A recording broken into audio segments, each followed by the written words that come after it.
প্রবাদে রয়েছে মামা ভাগ্নে যেখানে বিপদ নেই সেখানে, অথচ মামার জন্য বিপদ হয়ে এসেছে ভাগ্নে মোহাম্মদ মোফাজ্জল। মামা অটো মেকানিক মোহাম্মদ শাহাবুদ্দিন সারা জীবনের সঞ্চিত অর্থ দিয়ে ক্রয় করেন একটি নোয়া গাড়ি, আর সেই গাড়িটি এখন তার জীবনে কাল হয়ে দাঁড়িয়েছে। খেয়েছেন কোটি টাকার মামলাও। আমার নামে ৩টা মামলা দিয়েছে অলরেডি। আমার বাগিনা এবং আমার বোন জামাই শোরুম মালিক আমাকে ১ কোটি টাকার মানহানি মামলা দিয়েছে, যে তার আমি ১ কোটি টাকা মানহানি ক্ষতি করছি। এখন যদি আমার কিডনি মিটনি সবকিছু বেশি, তারপর মনে হয় না যে আমার ১ কোটি টাকা হইব। শাহাবুদ্দিন জানান, তার অর্থে কেনা গাড়ি ভাগ্নে মোহাম্মদ মোফাজ্জল নিজের নামে করে নিয়ে উল্টো তার বিরুদ্ধে করেছেন একাধিক মামলা। স্যান্ডেলিনা সো, রূপচর্চায় আভিজাত্য।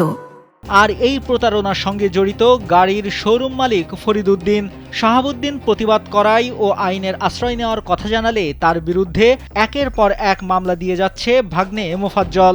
আবেগঘন কণ্ঠে এমনটাই জানান ভুক্তভোগী শাহাবুদ্দিন ও তার পরিবার। আমার বাগিনা এবং শোরুম মালিক আমার অজান্তে আমাকে মানি রিসিট, তারও মানি রিসিট আছে।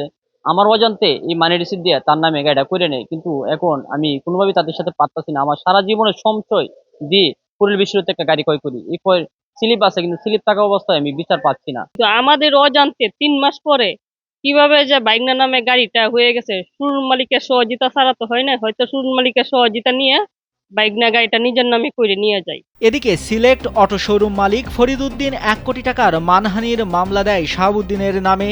যেই অটো মেকানিক ১ কোটি টাকা স্পর্শ তো দূরের কথা কখনো চোখেও দেখেননি। প্রভাবশালী গাড়ি শোরুম মালিক আর তার ভাগ্নের ভয়ে এখন আতঙ্কে দিন কাটছে অসহায় পরিবারটির। ১ কোটি টাকার মানহানি মামলা আমার কিনছে 1 কোটি টাকায়। ১ কোটি আমি দেখিনি কোনো সময়। ১ কোটি টাকার কথা ছিল না। তারা মামলা দিচ্ছে আমাকে ১ কোটি টাকার মামলা তারা কাছে দিছে, যে আমি ১ কোটি টাকা কোনো দিন। এবং কি বাগিনা এবং অনেকগুলো মামলা বালুকা দিয়েছে, গাজীপুর কোর্টে এসে বিভিন্নভাবে হুমকি টুমকি আমাকে দিয়েছে। দুলড়াচড়া করি, আমার কাছে মোবাইলে সবকিছু আছে, আমাকে হুমকি দেয় যে আমাকে দুলড়াচড়া করি জীবনে শেষ করে নেবে। অপরদিকে এলাকাবাসীরা একজন অটো মেকানিকের বিরুদ্ধে কোটি টাকার মামলার বিষয়টি নিয়ে ক্ষোভ প্রকাশ করেন। শোরুম মালিক শাহাবুদ্দিনের নামে ১ কোটি টাকার একটা মামলা দিছে। আসলে মামলা দিল কিভাবে? শাহাবুদ্দিন হয়তো সরাসরি ওখানে যে টাকা দিয়ে মানি রিসিট নিছে, তার কাছে এখনো মানি রিসিট আছে। তা আসলে এটা অন্যায়। এটা সঠিকভাবে তদন্ত করা, এটা সঠিক যাতে হয়, এটা সবার কাছে আশাবাদী। এরকম মামলা দেওয়ার মানে কি? এটা কি আসলে একটা হয়রানি করা? মানে এটা তো কোনো কাজ না। অভিযুক্ত মোফাজ্জল জানান, তিনি গাড়ি কেনার সময় তার মামাকে অভিভাবক হিসেবে সঙ্গে করে নিয়ে যান, আর মানি রিসিটটাও অভিভাবক হিসেবে মামার নামে দেন। মামাকে সাথে করে নিয়ে গেছিলাম গার্জেন হিসাবে।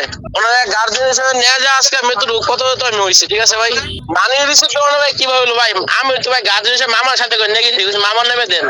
অন্যদিকে আরেক অভিযুক্ত গাড়ি শোরুমের মালিক ফরিদ উদ্দিন জানান, তার বিরুদ্ধে বিভিন্ন গণমাধ্যমে মিথ্যা অভিযোগ করছেন মোহাম্মদ শাহাবুদ্দিন। উনি তো আমার বাংলাদেশের কোন প্রশাসন দেখে না, মানবাধিকার হইতে যা হইতে ওই বক্তা হইতে যা আছে সবকিছু দিয়ে সংবাদ সম্মেলন করে আমার বিরুদ্ধে খালি ইয়া করতেছে, আমার সুনাম ক্ষুণ্ণ করতেছে। কথা বুঝেন নাই? ওটা যদি আপনি কিছু ওদের ওইগুলার কাগজপত্র আছে, আপনার মামলা প্রক্রিয়াধীন আছে।